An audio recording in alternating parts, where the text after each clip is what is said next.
carriers aren't usually associated with the Royal Canadian Navy, just like battleships. However, unlike battleships, which Canada never operated, we did have 3 aircraft carriers, although never more than one was in active service for any given time, and none since July 3rd, 1970, over 55 years ago. So in today's video, I'll go over the fates of all 3 Canadian carriers, which were all light carriers built by Harland and Wolff, 2 of them, numbers 1 and 2, built side by side. Now, Canada during World War II did operate 2 escort carriers for the British. As they were built by America and then lend-leased, the British could not loan them to Canada. So they were in British commission, not Canadian. And the crew were a mix of British and Canadian, so for this list, I'm not technically counting them. So, let's go over the fate of all 3 true Canadian carriers from first till the very last. And coming in at number 3. The first of the Canadian carriers, the Colossus class HMCS Warrior. Warrior was laid down for the Royal Navy as HMS Warrior on December 12, 1942. Launched on May 20th, 1944 and commissioned on April 2nd, 1945 before being transferred to Canada and commissioned into the Royal Canadian Navy on March 14th, 1946. She would serve in Canada until her decommissioning and return to the Royal Navy on March 23rd, 1948. 2 days earlier, she, however, gained a fleet mate. However, it was just for those 2 days. Her decommissioning ended the first service of the very first Canadian carrier. There was one very simple problem with her that really made her suck for Canada. She had no heaters for the equipment. We get very cold in the winters, so heaters are very much necessary. The budget wouldn't support 2 carriers, so when Magnificent was ready, Warrior was returned to the UK, ending her short Canadian service. She would then be recommissioned into the Royal Navy in November 1948. Decommissioned in February 1958 and sold to Argentina, she was decommissioned and scrapped in 1971, ending the career of the first Canadian aircraft carrier. As far as I could find, nothing was saved from her, which is sad, but not really unsurprising given the fact that she wasn't historic, there's nothing really notable. So, coming in at number 2. The middle Canadian carrier, HMCS Magnificent, also known as the Maggie, was a Majestic-class light carrier, and she was the second to serve in Canada. She was ordered, like Warrior, for the Royal Navy as HMS Magnificent. She was laid down on July 29, 1943, launched on November 16, 1944, and loaded Canada along with Warrior.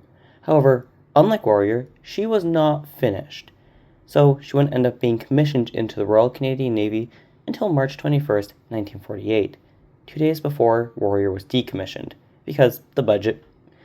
It's always the budget, and Warrior didn't have her heaters anyways, so good choice.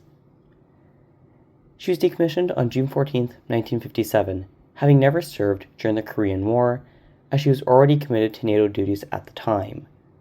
And frankly, the Americans had enough carriers to deal with them themselves.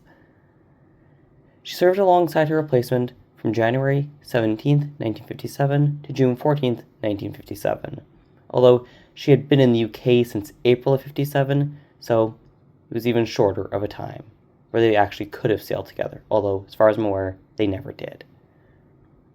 As in April, she was preparing for her return to the Royal Navy's custody.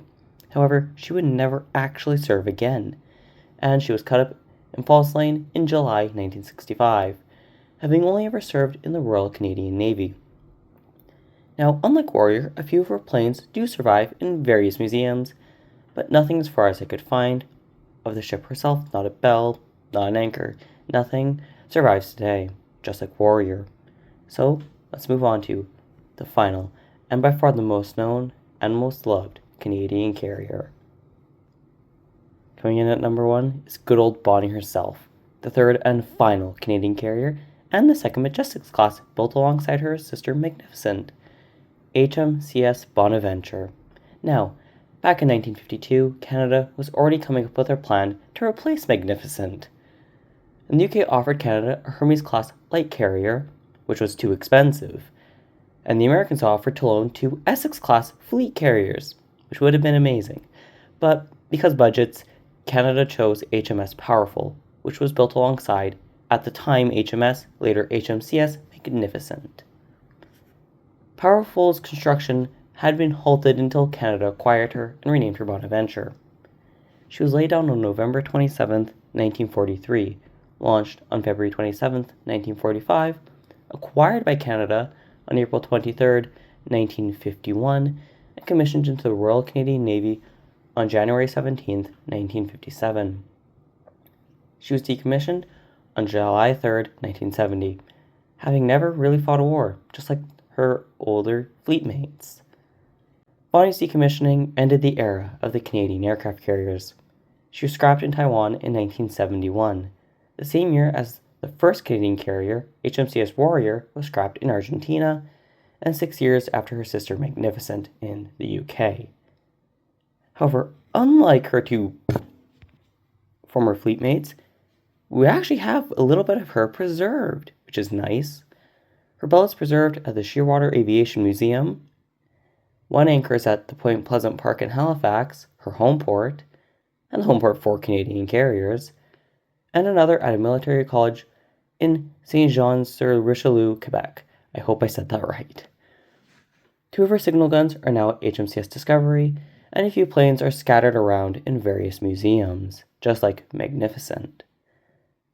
But at least she has some of her preserved, and that's far better than nothing, and far better than the 2 previous carriers, including her sister.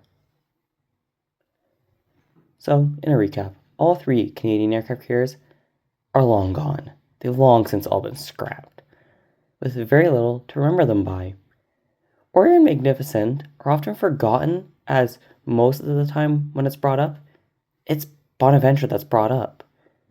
And most people really only remember her as she was the last, and by far the most loved of the 3.